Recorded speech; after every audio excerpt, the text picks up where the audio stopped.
funeral. Today, the Rocky Mountain News reports its own obituary after nearly 150 years. The newspaper, the latest casualty of the economy and the internet, and it is far from alone. CNN's Richard Roth explains.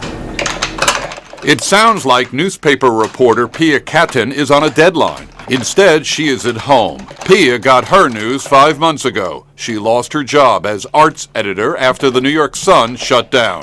The feeling on that day was pure fear. What is going to happen? What is going to happen to me, to this newspaper, to this industry? Will I have a career? Will I ever work again? She is far from alone.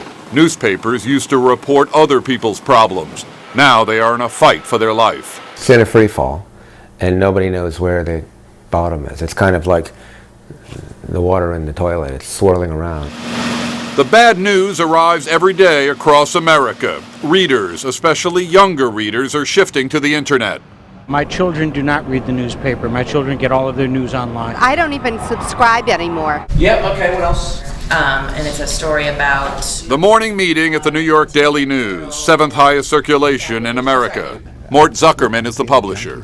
All newspapers are under great difficulty. They'll survive. They'll survive in different forms. Their cost base will have to be dramatically lowered. Newspapers have been part of my life since my grandfather dropped off the New York Daily News at the front door with some bread. Now it's a hoarding problem. The way things are going, though, in the industry, I think these piles will be valuable one day to a museum or collectors.